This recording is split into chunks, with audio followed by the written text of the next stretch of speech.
Presentation ছিল video. আমি এখন আপনাদের প্রবাসী সদস্য নবায়ন ও নতুন সদস্য সংগ্রহের অনলাইন পেমেন্ট গেটওয়ের কার্যক্রমের উদ্বোধনী অনুষ্ঠানে যোগ দেন বিএনপির শীর্ষ নেতারা। রাজধানীর বনানীতে এই অনুষ্ঠানে প্রধান অতিথি হিসেবে ভার্চুয়ালি যুক্ত হন দলটির ভারপ্রাপ্ত চেয়ারম্যান তারেক রহমান। এ সময় তিনি বলেন, বিএনপির বিজয় ঠেকাতে সংঘবদ্ধ অপপ্রচার শুরু হয়েছে। গণতান্ত্রিক শক্তি ঐক্যবদ্ধ থাকলে কোনো ষড়যন্ত্রই বিএনপিকে জনগণ থেকে বিচ্ছিন্ন করতে পারবে না।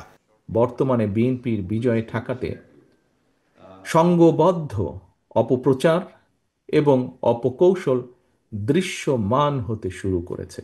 তবে জাতীয়তাবাদী শক্তিতে বিশ্বাসী, বাংলাদেশি জাতীয়তাবাদী শক্তিতে বিশ্বাসী প্রতিটি মানুষ যদি ঐক্যবদ্ধ থাকেন, তাহলে কোনো ষড়যন্ত্রই বিএনপিকে জনগণ থেকে বিচ্ছিন্ন করতে পারবে না ইনশাআল্লাহ। দেশের স্বার্থে ছাড় দিয়ে হলেও রাজনৈতিক দলগুলোর সঙ্গে সমঝোতা এবং সরকারকে সহযোগিতা করেছে বিএনপি, এমনটা জানিয়ে তারেক রহমান বলেন, এরপরও নতুন নতুন শর্ত দিয়ে গণতন্ত্রের পথকে সংকটাপন্ন করেছে একটি গোষ্ঠী। রাজনৈতিক দলগুলোকে সতর্ক করে তিনি বলেন, কৌশল বুঝতে না পারলে অপশক্তির কাছে করতে হবে আত্মসমর্পণ। প্রতিনিয়ত একের পর এক নিত্য নতুন শর্ত জুড়ে দিয়ে গণতন্ত্রের উত্তরণের পথকে কেমন যেন সংকটাপূর্ণ করে তোলা হচ্ছে।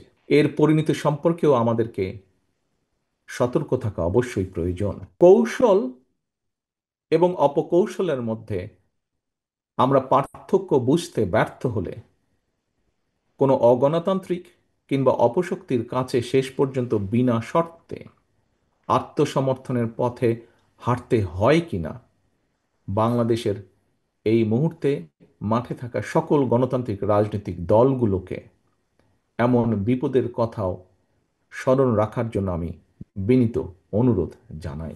আগামী নির্বাচন ঘিরে দল মনোনীত প্রার্থীদের নাম শিগগিরই ঘোষণা করা হবে জানিয়ে নেতাকর্মীদের দলীয় সিদ্ধান্ত মেনে নেওয়ার নির্দেশনা দেন তারেক রহমান। শীঘ্রই পর্যায়ক্রমে বিভিন্ন আসনে বিএনপির মনোনীত দলীয় প্রার্থীদের নাম আমরা জানিয়ে দেব দলের পক্ষ থেকে। ভিন্ন রাজনৈতিক দলের যারা ফ্যাসিবাদ বিরোধী আন্দোলনে আমাদের সঙ্গে রাজপথের সঙ্গী ছিলেন, এমন প্রার্থীকেও বিএনপি সমর্থন দেওয়ার সিদ্ধান্ত নিয়েছে।